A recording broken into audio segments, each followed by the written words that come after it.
después el vídeo.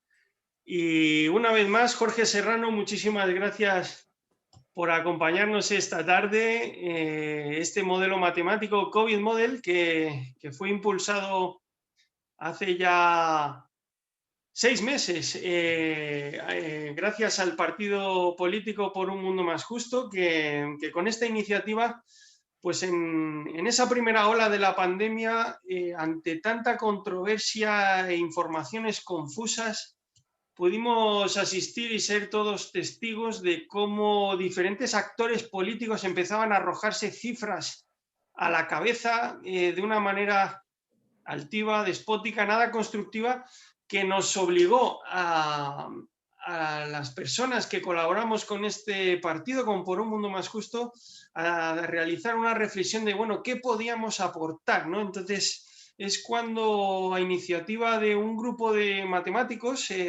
liderados por Jorge Serrano, pues publicasteis este estudio matemático y que dio pie a diferentes videoconferencias. Esta es la cuarta y hemos podido ir experimentando en esas diferentes videoconferencias. La primera tuvo lugar el 30 de junio y posteriormente, mes a mes, mensualmente, hasta la cuarta que hacemos hoy, hemos podido ir informando y tratando de poner un poco de cordura, ¿no?, ante tanta tensión que respiramos a nivel mediático, a nivel de la propia calle y también, como mencionábamos al principio, a los diferentes actores políticos, ¿no? Como esta tensión nada ayuda a la toma de decisiones en busca del bien común, de buscar soluciones eficaces y que apacigüen las aguas y generen cierta certidumbre, si es que es posible eso,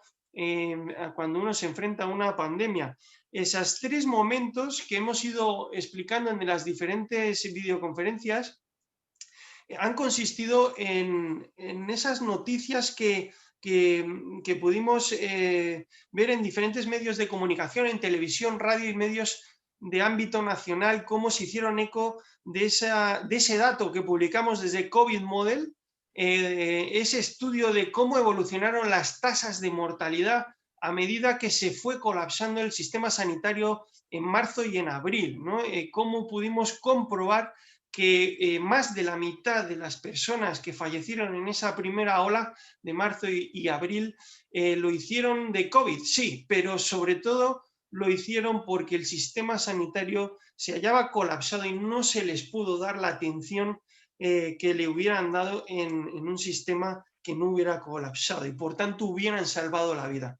En un segundo momento, en la segunda videoconferencia, empezamos a hablar de predicciones. Este estudio matemático COVID Model empezó a tener la capacidad de proyectar a futuro, a 2 semanas vista, una predicción de los fallecidos, ¿no? En base a los infectados actuales, a día de hoy, esa proyección a 14 días vista nos permitió tener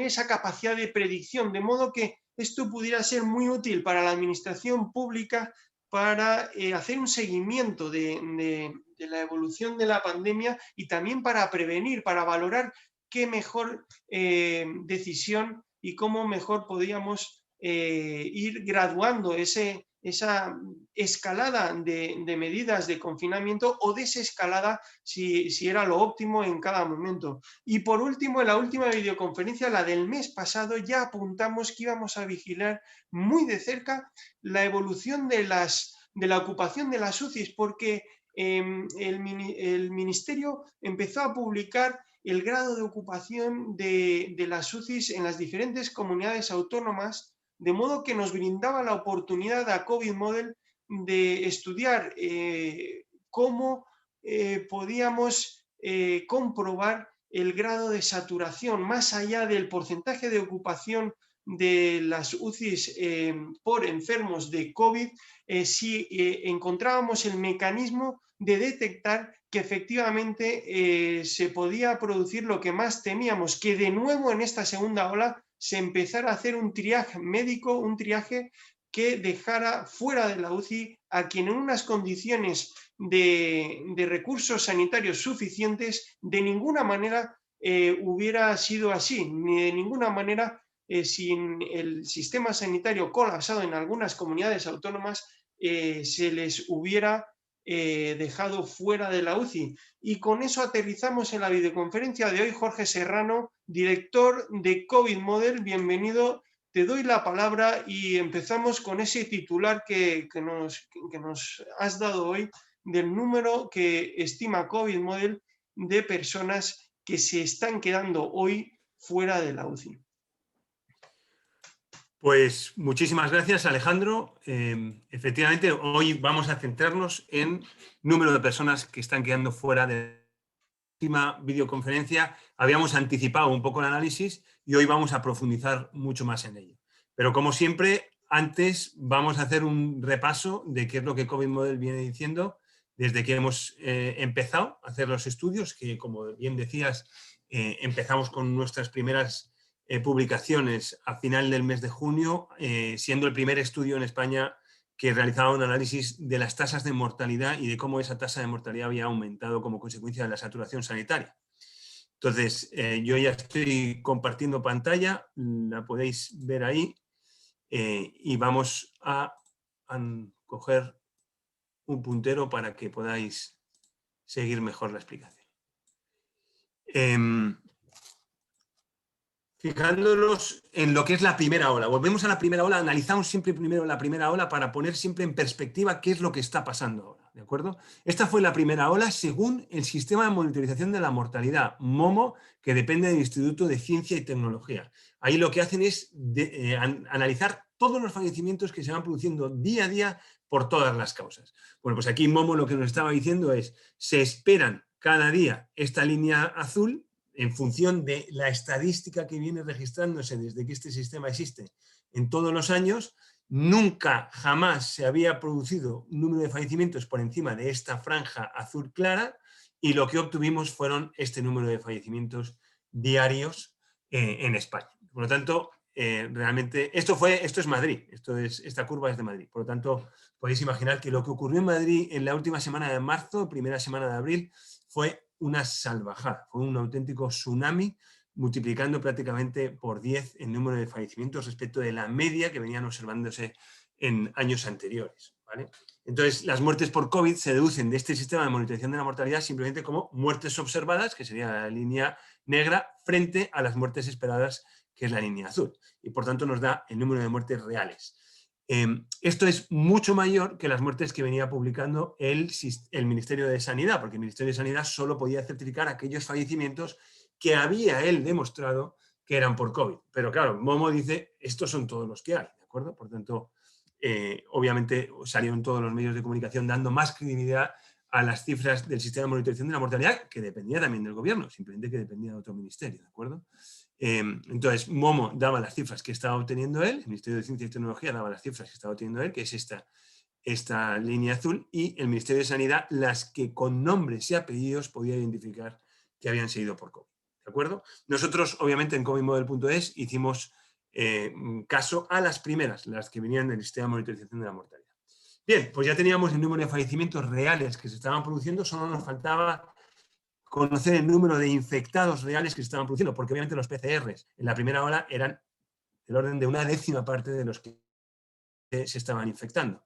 Esa duda nos la resolvió el Instituto Carlos III cuando en junio sacó un estudio de todas las personas que se habían infectado en la primera ola, haciendo un estudio estadístico por todo el territorio nacional, y se obtuvieron que el número de infectados en la primera ola fueron cercanos a los 2,5 millones de personas, y el número de muertes que había dado el sistema de monitorización de la mortalidad, MOMO, era cercano a las 50.000 personas para toda la primera ola, lo que nos daba una tasa de mortalidad general para todo el país de 2,11%. Pero nosotros luego nos pusimos a estudiar comunidad autónoma, día a día y por cada uno de los rangos de edad, porque estos dos estudios nos daban también los cálculos comunidad autónoma por comunidad autónoma y también por rangos de edad.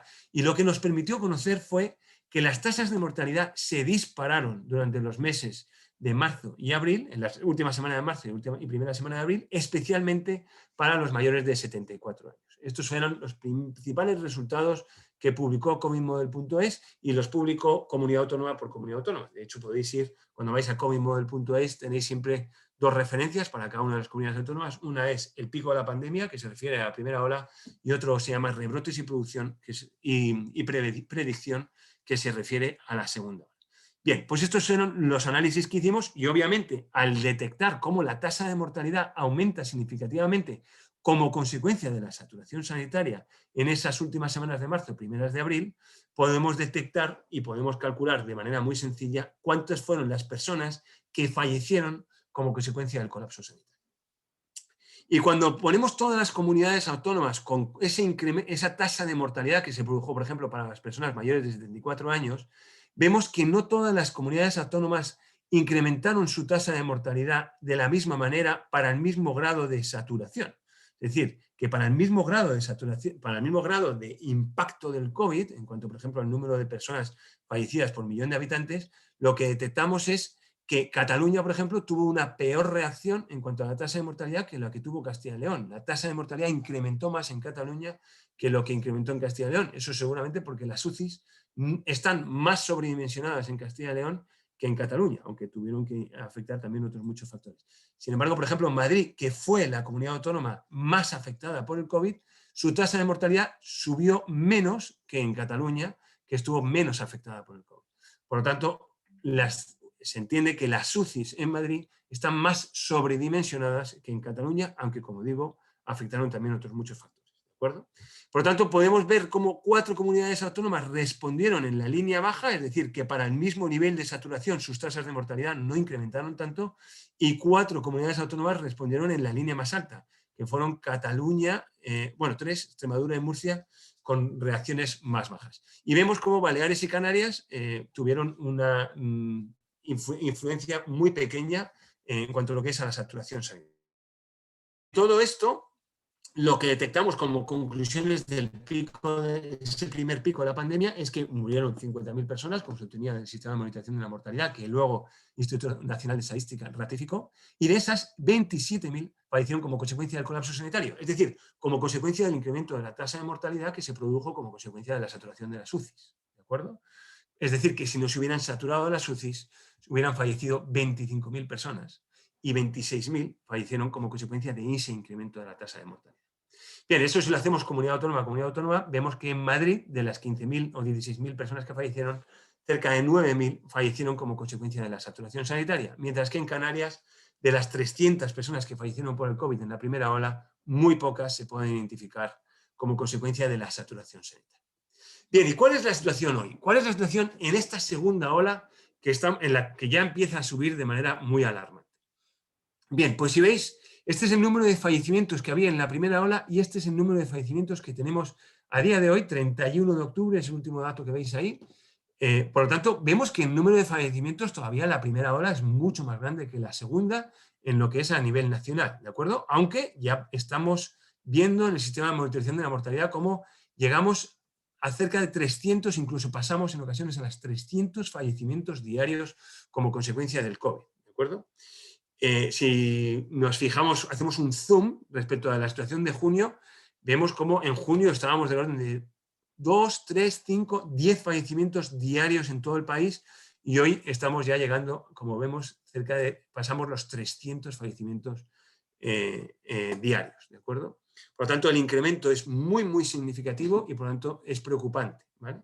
Cuando eso lo analizamos en todas las comunidades autónomas, no os preocupéis si no veis ahí los datos comunidad a comunidad, yo os voy a ir diciendo, vemos cómo en algunas comunidades autónomas, como por ejemplo Andalucía, el número de fallecimientos diarios ya ha llegado al nivel de la primera ola, ¿vale?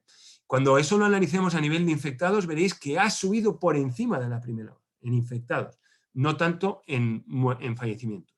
¿Por qué? Por dos razones. La primera es porque la tasa de mortalidad en la segunda ola se ha dividido por 3 como consecuencia de que ahora la población que está siendo infectada es mucho más joven porque estamos protegiendo a las personas mayores, porque las personas mayores están siendo mucho más sensibles a esta situación y por tanto hacen todo lo posible por protegerse, mientras que en la primera ola, en las primeras semanas de marzo, les pilló totalmente desprevenidos, se infectaron y muchas de ellas fallecieron al final de marzo, principio de abril, ¿de acuerdo?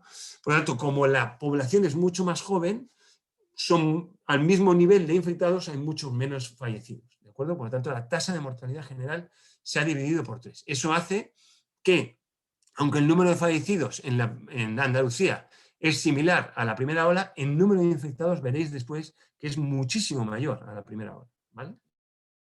Y la segunda razón es que el número de los infectados, la segunda razón por la que los infectados son mucho mayores, es el doble que en la primera ola, mientras que en los fallecidos es más o menos el mismo nivel, es que los infectados llegan antes y los fallecidos llegan con 20 días de retraso. Es decir, que las personas que se infectan hoy tardan de media 20 días en fallecer aquellos que tienen cuya enfermedad es más grave, ¿de acuerdo? Por lo tanto, aquí yo solo estamos viendo los fallecidos de los infectados de 20 días atrás.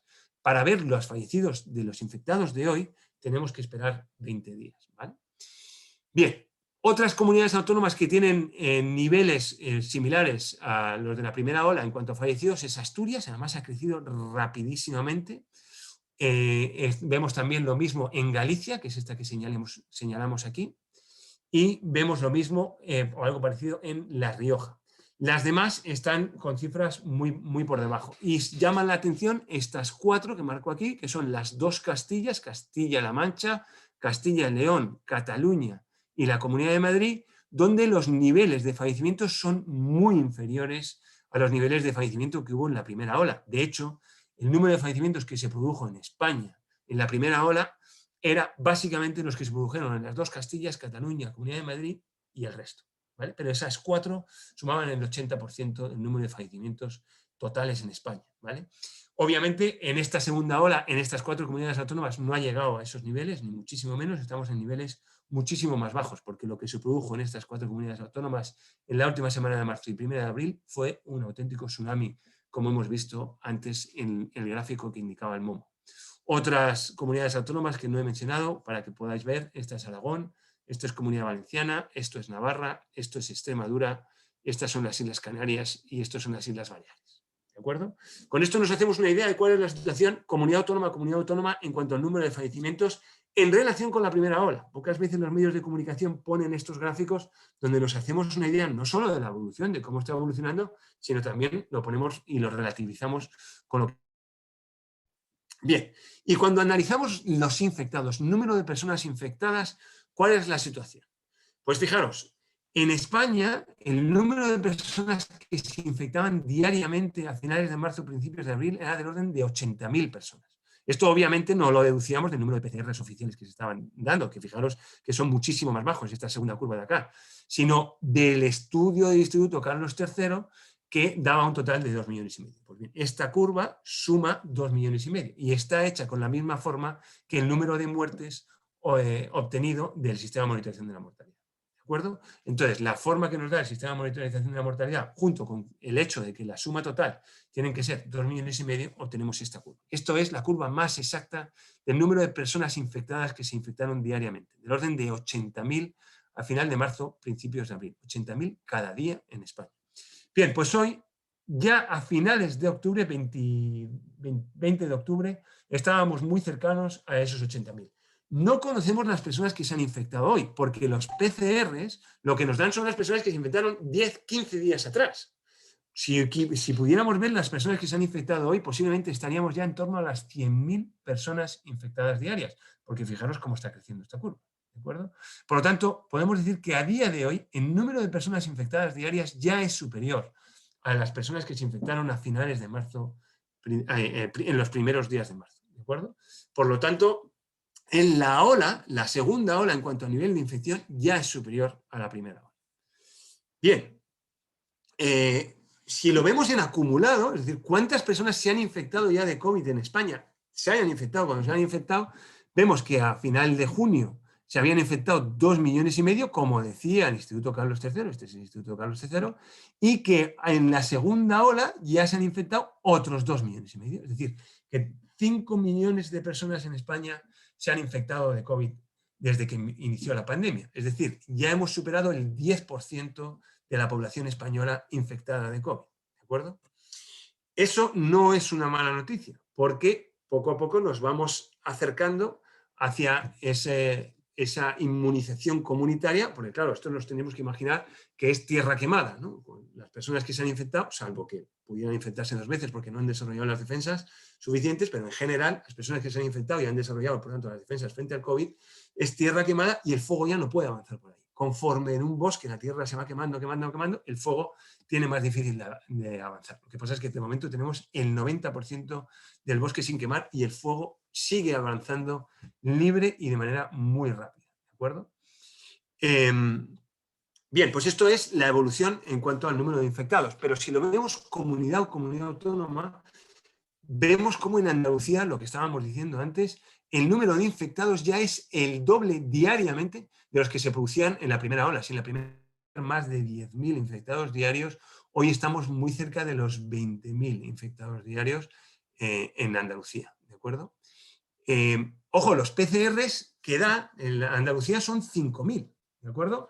Pero del estudio COVID-Model lo que detectamos es que Andalucía solo está siendo capaz de detectar un 25% de los infectados reales. Y ustedes preguntarán, ¿y esto cómo lo calculan ustedes? Bien, lo que hemos visto es que la tasa de mortalidad, como decíamos, es del 0,7% hoy, un tercio de lo que era antes, de lo que era en la primera ola, como consecuencia de que hoy la población infectada es mucho más joven, ¿vale? ¿Cómo hemos obtenido ese 0,7%? Pues en esta fase, por ejemplo en la Comunidad de Madrid, pero también lo veíamos en Cataluña y en otras muchas comunidades autónomas, el número de PCRs era prácticamente idéntico al número de infectados reales. Eso nos permitía dividir los fallecimientos que se producían 20 días después entre los infectados que estaba detectando el sistema de PCRs y simplemente dividiendo una cifra por la otra, veíamos de manera constante ese 0,7%, 0,7% en todas las comunidades autónomas y día a día. Lo que deducimos es que en esta segunda ola la tasa de mortalidad, porque la población es más joven, es del 0,7%. Dando eso como dato, podemos ver, por tanto, que en base a los fallecimientos que se están produciendo en Andalucía, llevándonos hacia atrás, podemos ver el número de infectados que se están produciendo, ¿vale? Simplemente dividiendo el número de fallecimientos en Andalucía por ese 0,7%. Y por tanto vemos que la línea verde es muy superior a los PCR, es decir, nuestro COVID-Model.es lo que está detectando es que el número de infectados es muy superior a los PCRs. No ha sido siempre así, como veis en la Comunidad de Madrid, el número de PCRs era muy, muy parecido a los infectados durante los meses de agosto, julio y agosto. Esto se ha ido. El número de infectados es muy, muy superior a los PCRs. Lo mismo ocurre en Aragón, donde la ola es muy superior a la primera ola en número de infectados. Es muy superior en Asturias, de orden de 4 veces superior a la primera ola en número de infectados. En el resto es más o menos similar y solo es sensiblemente más bajo en la Comunidad de Madrid, que lleva estable todo el mes de octubre en cuanto al número de infectados y también en cuanto al número de fallecidos. Como consecuencia de las restricciones importantes al movimiento que se establecieron durante el mes de octubre, se ha conseguido mantener. Pero ojo, está estable, pero alto. Es decir, está volando alto, demasiado alto. Esto está suponiendo 50-55 fallecimientos diarios, según lo que indica el sistema de monitorización de la mortalidad, y no estamos consiguiendo bajar. Para que nos hagamos una idea, el número de personas que fallecen en la Comunidad de Madrid día a día sin COVID son 100.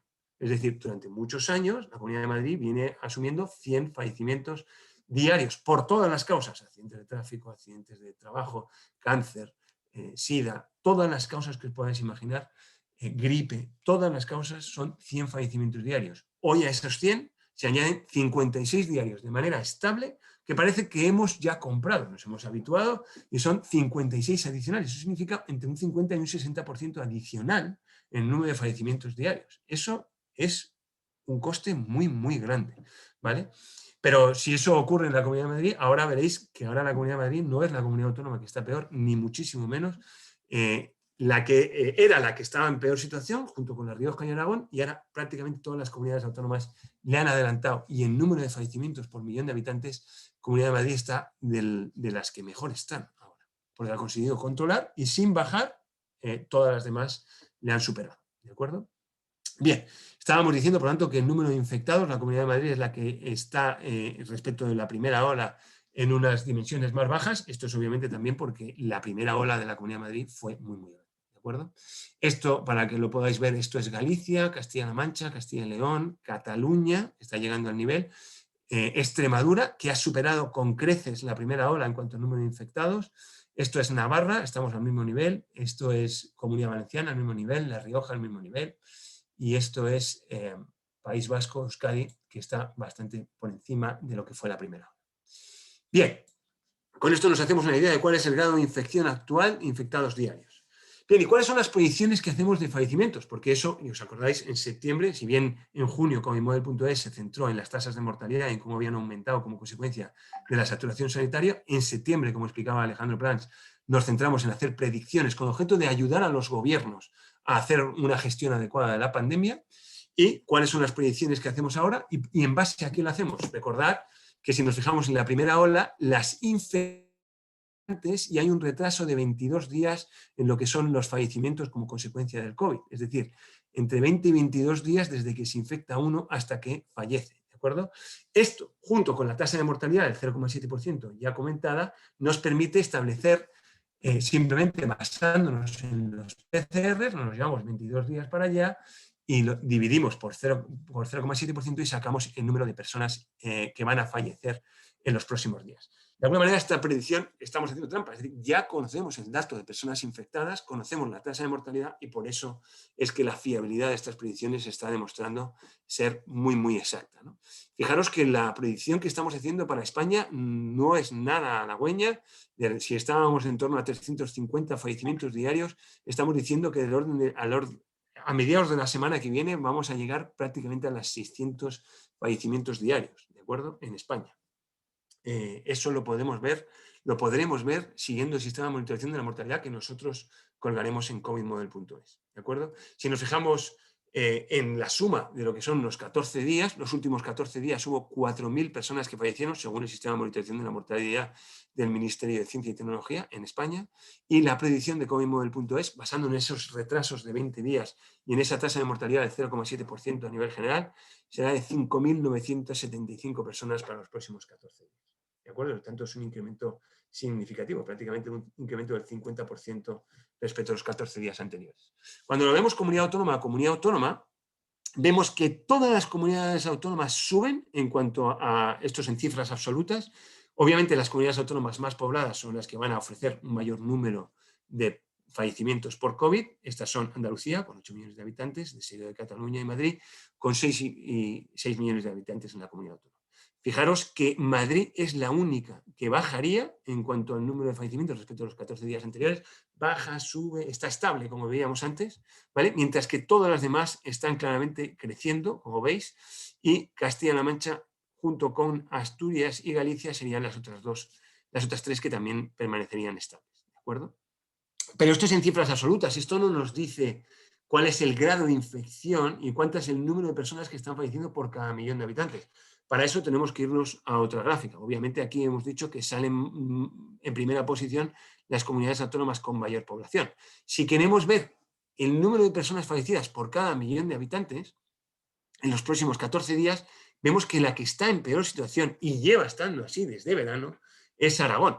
También estaban aquí en primera posición Madrid y La Rioja, pero ahora fijaros dónde está Madrid.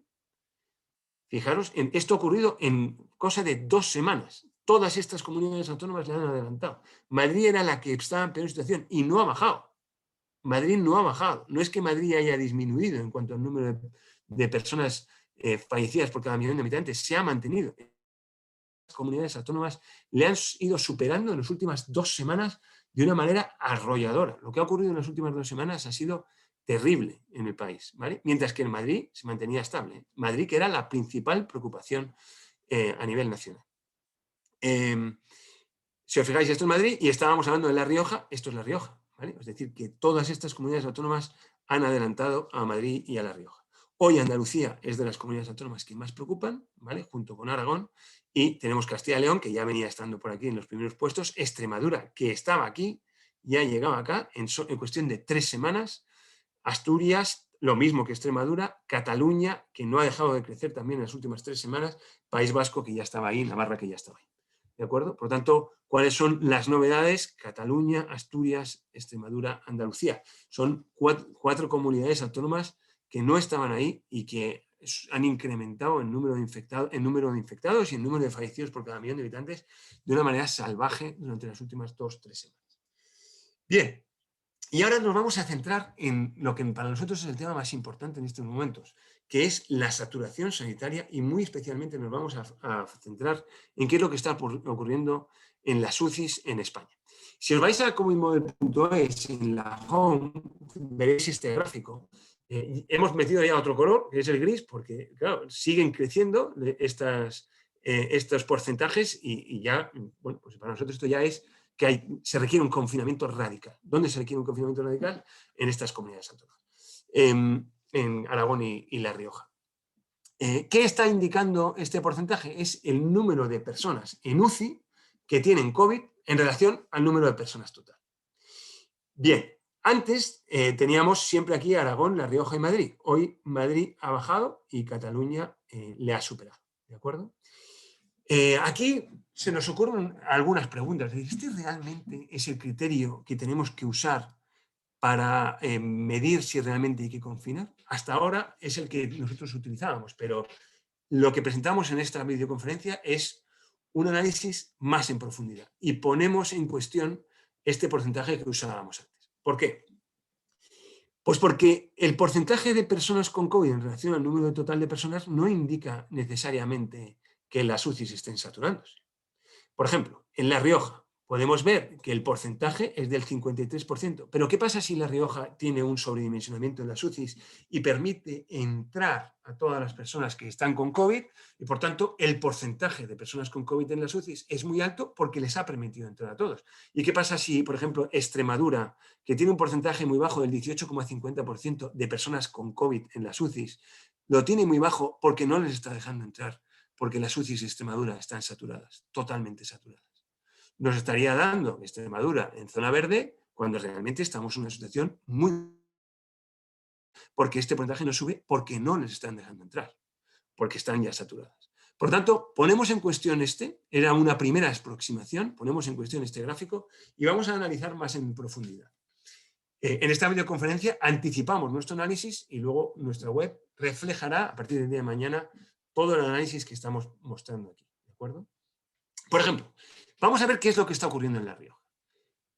¿Cómo podemos saber cuántas personas necesitando estar en la UCI están quedando fuera de la UCI? Bien, el informe del Ministerio de Sanidad refleja todos los días cuántas personas hay en total en la UCI, cuántas hay con COVID y cuántas hay sin COVID. ¿De acuerdo? Bien, es curiosísimo cómo hay 60 en total todos los días en la UCI. Qué cosa más curiosa.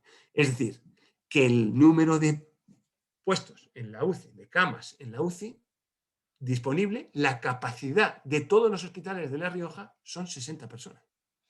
Y no se puede superar 60 personas porque no hay más camas en la UCI. Esa es la máxima capacidad.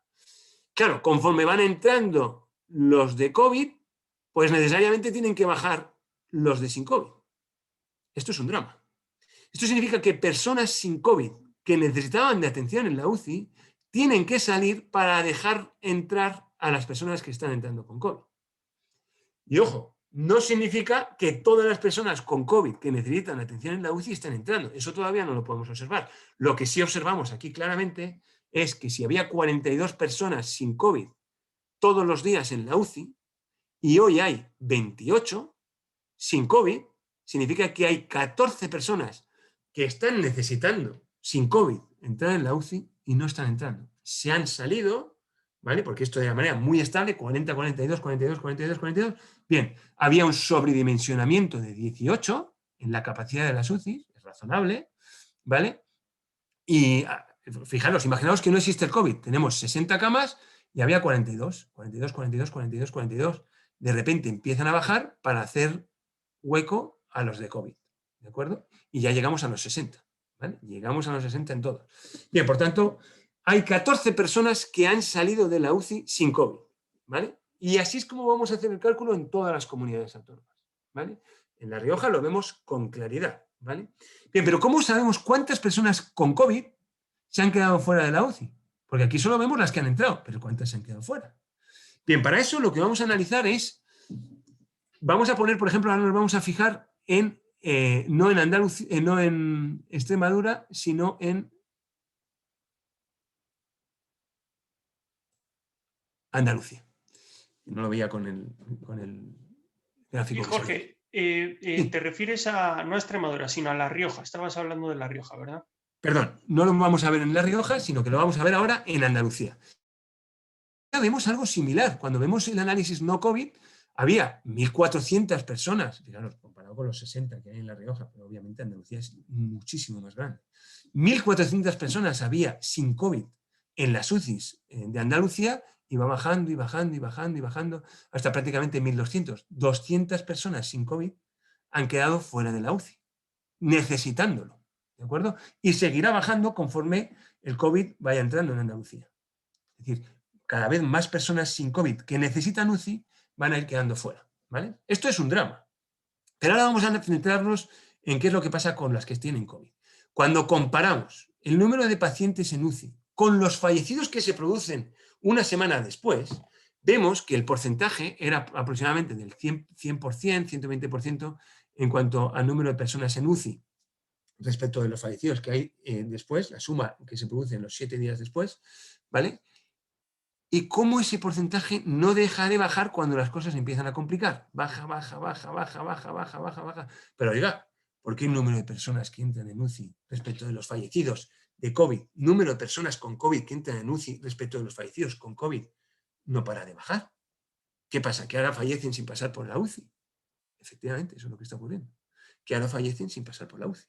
Bien, ¿y cuánto ha bajado el porcentaje? Pues ahora lo vemos en el caso del COVID, mientras que antes era el 110, ahora está en torno al 45%. Es decir, ha bajado, ahora es un 58% se queda fuera, ¿vale? Y si tenemos 389 personas de paciente con COVID y hay un 58% que se queda fuera, pues no es difícil el cálculo, 989 necesitaban entrar en la UCI con COVID. Es decir, se han quedado 541. Estos 541 sobre los 989 son ese 58% que se está quedando fuera, como vemos aquí. Esto es un 58% quedándose fuera. Sobre 989, 541 se quedan fuera. Ese 42% que entra son los 389 que veis aquí. ¿De acuerdo? Así vamos a calcular comunidad autónoma, comunidad autónoma. Ya tenemos una manera de calcular cuáles son las personas que se están quedando fuera sin COVID, que es evidente, lo vemos directamente en cifras absolutas, y cómo podemos hacerlo también sin COVID. Vamos a verlo en otras comunidades autónomas, para que veáis que esto ocurre lo mismo en otras muchas comunidades autónomas. Cataluña, sin COVID, vemos cómo baja conforme el COVID va penetrando en Cataluña. ¿De acuerdo? Bajan el número de personas sin COVID que son atendidas por la UCI, mientras que antes era estable, siempre del orden de 990, pues 950, pues baja, baja, baja, baja, para dejar hueco a las que vienen con COVID. Aún así, había un sobredimensionamiento en Cataluña en cuanto a las UCI y les permite aumentar el número total de personas en Cataluña, ¿vale? Más de las que había antes, ¿vale? Es decir, había más capacidad, pero no tanto como para alojar a todas las de COVID. De hecho, cuando analizamos en COVID, vemos que el porcentaje era del orden del 160% y baja, baja, baja, baja conforme las cosas. Bien, de ahí, haciendo los análisis similares a los anteriores, vemos que el número de pacientes sin COVID, esto es evidente, de los 950 aproximadamente a los 800 y pico, son 120 que se están quedando fuera sin COVID y 700 se están quedando excluidos de los que tienen COVID, ¿de acuerdo? Es decir, de los casi 600 que han entrado, 700 se han quedado fuera en la UCI con COVID. Bien, en la Comunidad Valenciana vuelve a pasar lo mismo, en los de sin COVID no deja de caer, ¿vale? 112 personas quedan fuera sin COVID y en los con COVID el porcentaje cae dramáticamente, 197 quedan fuera, ¿vale? En la Comunidad de Madrid veníamos de una situación mala en septiembre, durante el mes de octubre se corrige, lo cual hace que el número de personas sin COVID suba, es decir, aquí sube porque veníamos de una situación mala en septiembre, en octubre se corrige, sube y ahora baja ligeramente, es decir, solo 33, fijaros, 33 de las 800, es decir, un nivel muy bajito hay de exclusión sin COVID. De hecho, podríamos llegar a decir 0 porque estas variaciones son como olitas, es muy difícil, no tenemos ya fiabilidad estadística. Lo mismo nos pasa en los de con COVID, es decir, el porcentaje no baja dramáticamente como en las otras comunidades autónomas. Por lo tanto, de alguna manera está siendo capaz la Comunidad Autónoma de Madrid de absorber tanto las personas que necesitan UCI sin COVID, aunque en septiembre no pudo, como las personas que necesitan UCI con COVID. ¿Vale? Aún así, estos 78 personas que nos salen en total, respecto del total de personas que hay en UCI, sería un porcentaje de exclusión muy, muy, muy bajito. Lo mismo ocurre en Navarra, como vais a ver después. Cuando cogemos en cifras absolutas el número total de personas con necesidad de UCI que están quedando excluidas, el máximo ocurre, como estábamos viendo, en Cataluña y en Andalucía. ¿Vale? Fijaros que Cataluña había tenido también un comportamiento muy malo en la primera ola en cuanto a la capacidad del sistema sanitario de absorber y por lo tanto de que no aumentara las tasas de mortalidad. Y otra vez Cataluña sale que no está siendo capaz de absorber ese impacto del COVID en las UCIs de los hospitales catalanes. ¿Vale? La Comunidad Valenciana también está dejando mucha gente fuera y Andalucía también. ¿De acuerdo? En cuanto a cifras absolutas. Pero si lo vemos en porcentajes de exclusión, es decir, cuántas personas están quedando fuera de las UCIs en relación al número total que entran que el número total que lo necesitan. ¿Cuántas quedan fuera en relación al número total que lo necesitan? Y lo que vemos es que el máximo porcentaje es el 45%, donde prácticamente la mitad de las personas que necesitan entrar en la UCI en Aragón hoy se están quedando fuera. Estos porcentajes fueron infinitamente mayores en la Comunidad de Madrid al final del mes de marzo y principios de abril. ¿Vale? Muy superiores al 100% de personas que quedaban fuera de la UCI. ¿De acuerdo? Lo que pasa es que hoy la ola es más pequeña en cuanto a necesidad de UCI porque la población es más joven. Aragón, casi la mitad quedan fuera. Asturias, porcentajes muy altos. La Rioja, porcentaje muy alto. Fijaros dónde está Madrid. Fijaros Navarra y 3 comunidades autónomas que prácticamente no tienen exclusión, que serían Baleares, Canarias y Murcia. Bien, cuando vemos, cuando comparamos esta gráfica que estáis viendo ahí, porcentaje de personas con necesidad de UCI excluidas, con esta otra gráfica, donde veíamos cuántas personas fallecían por cada millón de habitantes, esperábamos tener a las mismas comunidades autónomas arriba y a las mismas comunidades autónomas abajo. ¿No? Es de cajón, es decir, cuantas más personas fallecen por millón de habitantes, deberían tener un porcentaje de exclusión de UCIs el más alto. Y en aquellas comunidades autónomas donde el COVID prácticamente no ha tenido incidencia y por lo tanto no hay casi personas fallecidas por cada millón de habitantes, pues tampoco debería haber exclusión en la UCI.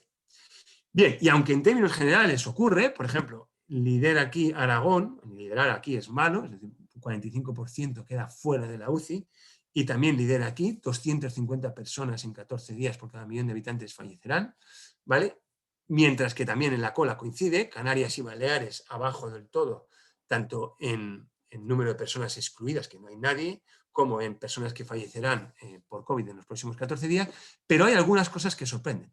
Por ejemplo, podemos ver cómo La Rioja la tenemos aquí, ¿vale? Es decir, tenemos un porcentaje de fallecimientos relativamente bajo en relación con otras comunidades autónomas, mientras que en cuanto a porcentaje de exclusión, tenemos un porcentaje de exclusión mucho más alto. Es decir, la capacidad de La Rioja es baja. La capacidad de las UCIs en La Rioja es baja, porque tiene una exclusión alta, habiendo tenido una incidencia no tan alta. ¿De acuerdo? Perdonad que ahora ya me estoy liando. Veis que tiene una exclusión alta en La Rioja, un porcentaje de exclusión alto, teniendo una incidencia no tan alto. Bien, pues haciendo ese análisis comunidad autónoma a comunidad autónoma, podemos ver cuánto de sobredimensionamiento tenemos en cada una de las comunidades autónomas y cuáles están en una situación más crítica, que en cuanto llega el COVID ya empieza la exclusión prácticamente inmediatamente. ¿Vale? Imaginaos que las UCIs están solo dimensionadas a lo que es el pico de gripe anual. Pues en cuanto llega el COVID ya empieza la exclusión, ya empieza el triaje, ya empieza a haber gente fuera. ¿De acuerdo? Mientras que si tienes un poco de colchón, pues te llega el COVID, aumenta, y solo cuando llegas al total empieza la exclusión y empieza el triaje. ¿De acuerdo? Bien, por lo que vemos que en La Rioja existe poca capacidad de UCI y enseguida empieza el triaje. Bien, de hecho, vamos a hacer un análisis similar al que vimos en la primera ola. Si ponemos aquí el número de fallecimientos por cada millón de habitantes, es decir, cuánto de impacto tiene el COVID en cuanto a infectados, fallecidos, etcétera, y aquí siendo excluidas en vertical, número de personas que están siendo excluidas de las UCIs, vemos que para el mismo impacto tenemos a Cataluña de nuevo comportándose mal en relación a Euskadi, ¿vale? O en relación a Castilla y León. Es decir, hay muchas personas que están quedando fuera de las UCIs para un impacto similar al de Euskadi o Castilla y León, ¿vale? Y Madrid, para un impacto relativamente alto, un porcentaje de exclusión muy bajo. Fijaros la Comunidad Valenciana, con un impacto menor en cuanto a número de infectados por millón de habitantes, número de fallecimientos por cada millón de habitantes, y la Comunidad Valenciana con una exclusión del 25%. Es decir, eso significa que las UCIs están mucho más infradimensionadas en Comunidad Valenciana que en la Comunidad de Madrid. Y por lo tanto, la Comunidad de Madrid tiene más hueco para dejar al COVID que lo que tiene la Comunidad Valenciana. Cuando llega el COVID, en la Comunidad Valenciana empieza la exclusión, empieza el triaje. Lo mismo ocurre en La Rioja, en Cataluña, en Asturias y en Aragón. En término medio tendríamos todas estas en azul y en término verde tendríamos a Madrid, Navarra y Castilla y León, que son donde parece que tenemos mayor capacidad en la UCI. Curiosamente, también coincide de alguna manera con las comunidades autónomas con mayor renta per cápita. Bien, esto nos lleva también a análisis de política sanitaria muy interesantes. Desde luego, desde el Partido por un Mundo Más Justo, no solo analizamos el COVID, sino esto lo utilizamos también para analizar cómo están el sistema sanitario y cómo están las unidades de cuidados intensivos en cada comunidad autónoma, qué dimensionamiento tienen y dónde se necesita hacer una mayor inversión y dónde el Estado nacional tiene que apoyar con presupuestos a las comunidades autónomas donde hay un infradimensionamiento de las UCIs, ¿de acuerdo? Porque nosotros miramos en clave nacional y de la misma manera que cuando miramos a nivel global, miramos en clave global, ¿vale? Bien. ¿Cuáles entonces son las comunidades autónomas que deberían imponer unas mayores restricciones al movimiento? Fijaros que aquí decíamos, estas son las comunidades autónomas que tienen que imponer unas mayores restricciones al movimiento, ¿no? Porque estas son las que tenían un porcentaje de personas con COVID en UCI más alto. Bueno, pues después de todo este estudio, lo que detectamos es que quizá no son esas, sino que son todas las que están en la zona de gris. ¿Por qué? Lo vamos a intentar explicar ahora. Porque por un lado, los que están altos hacia arriba, lo que están teniendo es un porcentaje de exclusión de UCIs alto. Esto es una vulneración muy importante al derecho que tiene toda persona en España al derecho a la sanidad. Es decir, nos damos cuenta, personas que han estado cotizando toda su vida y que cuando llegan a sus 60, 65, 70, 75 años, contraen el COVID y quedan fuera de la UCI. Esto es algo que no debería estar sucediendo, ¿de acuerdo? Esto está sucediendo de una manera muy importante en estas comunidades autónomas que están altas, ¿de acuerdo? 25% de exclusión consideramos que es inadmisible. Pero si nos fijamos hacia la derecha, lo que vemos es, oiga, pues quizá Castilla y León está siendo muy capaz de meter a todas las personas en la UCI, pero el impacto del COVID es tan serio, hay tantísimas personas infectadas que están falleciendo 200 personas por cada 14 días por cada millón de habitantes, que es muchísimo. Por lo tanto, aquí claramente hay que hacer restricciones al movimiento, aunque tengas una buena capacidad hospitalaria y aunque la UCI se esté comportando bien, está claro que está falleciendo muchísima gente. ¿De acuerdo? Por lo tanto, por los dos motivos, o bien porque hay una exclusión muy fuerte, o bien porque hay un nivel de fallecimientos por cada millón de habitantes muy alto, es que sería todo lo que está por encima de los 150 por fallecimientos por cada millón de habitantes en 14 días, pues tendríamos que estar ya llegando a confinamientos muy severos. Fijaros Madrid donde está, que tiene confinamientos importantes durante el mes de octubre y que se ha mantenido en ese punto gracias a esos confinamientos. Fijaros lo que ha ocurrido con todas las demás comunidades autónomas que le han sobrepasado. Bien, esto ha sido en 2 semanas. Bien, y ya terminamos analizando la propensión de contagio. Discúlpame que te interrumpa un segundo, Jorge, por aclarar. En el eje de abscisas, lo que figura ahí son los fallecidos por millón de habitantes, si te he entendido. En 14 días. En por 14. Tanto, aquí, hacia la derecha, lo que estamos teniendo son muchos fallecimientos, demasiados fallecimientos. No podemos permitir que se produzcan tantos fallecimientos por cada millón de habitantes. Hay que confinar. Hay que establecer restricciones al movimiento. Fijaros, si en Madrid están falleciendo 56 personas, cuando generalmente fallecían 100, es decir, un 50% más de los fallecimientos generales, imaginad en Castilla y León, cuando los fallecimientos por cada millón de habitantes son casi 4 veces más. ¿Vale? Es decir, estamos teniendo unos niveles de fallecimiento muy alarmantes, no podemos permitir que ocurra eso. ¿Vale? Y aquí tenemos que establecer restricciones al movimiento porque se están produciendo exclusiones en las unidades de cuidados intensivos. ¿De acuerdo? Muy importantes, por encima del 25%.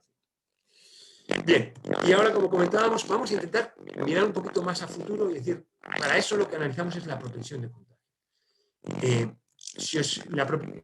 Antes de la propensión de contagio, lo que nosotros Jorge, fijamos en Codemonic perdona que te vuelva a interrumpir, creo que estamos teniendo problemas de sonido con tu audio. Disculpa, Sí. pero es una pena, se oye muy mal. Entonces, lo que voy a hacer es ¿Lo coger... explicas tú?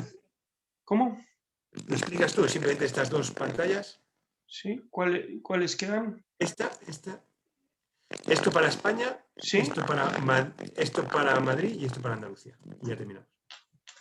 Vale, muy bien.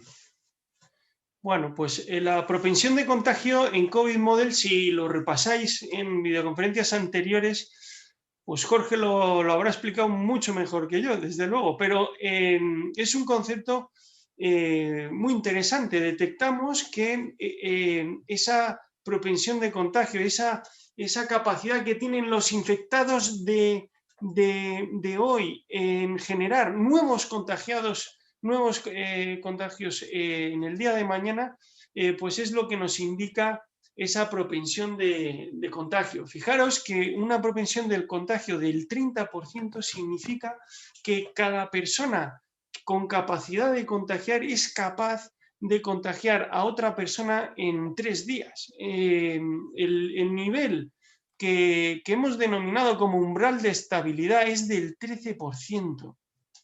Una propensión de contagio por encima de ese nivel lo que hace es disparar la pandemia y toda propensión de contagio que esté inferior a ese 13% lo que hace es disminuirlo y además lo hace de una manera muy eficaz. Entonces, el gráfico que está visualizando Jorge, que te agradecería que lo hicieras a pantalla completa si es posible, lo que nos está mostrando es la propensión de contagio en España, ¿no? Entonces, podemos ver cómo en la primera ola de marzo y abril veníamos desbocados por niveles de encima del 30%, cómo durante el confinamiento, incluso antes de hacer efectivo ese confinamiento, ya por la cultura social se redujo de manera drástica y cómo conseguimos en España vencer temporalmente a la pandemia a base de ese confinamiento total domiciliario y cómo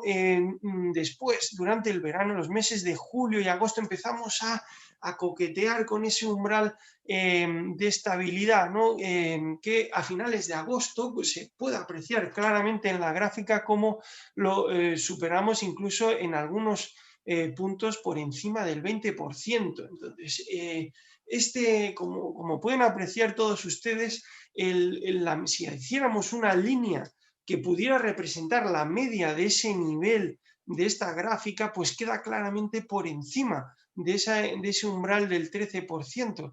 ¿Esto qué significa? Bueno, pues que la pandemia la estamos alimentando poco a poco. Esto es a nivel de España, pero en la siguiente transparencia,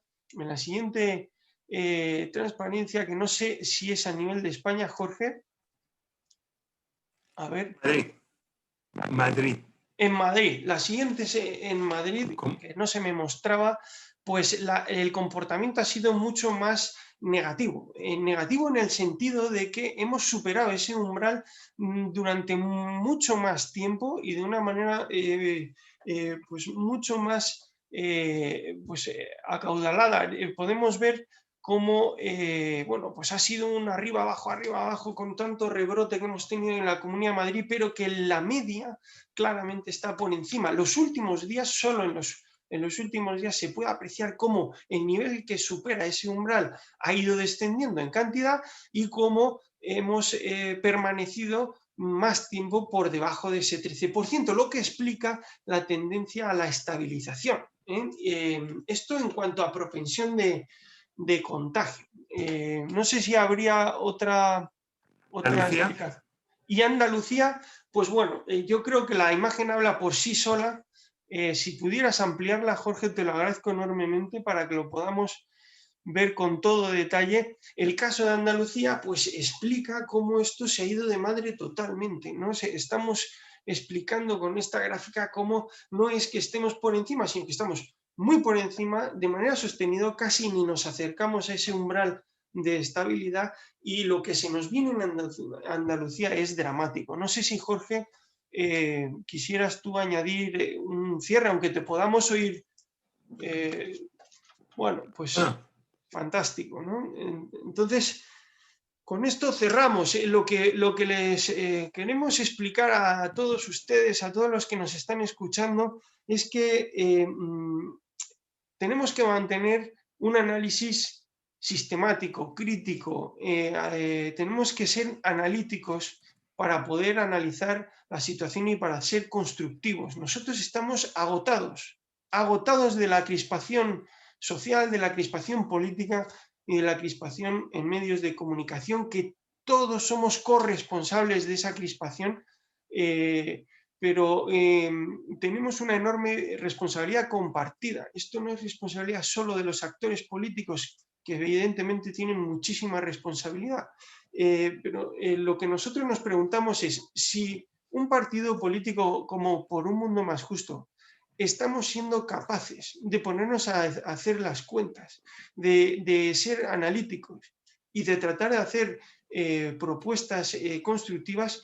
Lo que nos preguntamos es por qué no somos capaces de contagiar de alguna manera de este virus positivo, de este virus analítico y constructivo a los demás. Y nos hemos decidido a contagiaros a todos vosotros, a todas vosotras. Estamos con la determinación de seguir aportando nuestro granito de arena, y de verdad lo que pedimos es responsabilidad, comprensión también ante los actores políticos, ante esas duras medidas que están siendo muy, muy necesarias en algunos casos, y a ver si el análisis y la cordura nos permite también empatizar con aquellos gremios, aquellos profesionales, fundamentalmente los autónomos, que están siendo muy castigados, para que seamos comprensivos y seamos empáticos cuando hablemos de diferentes profesiones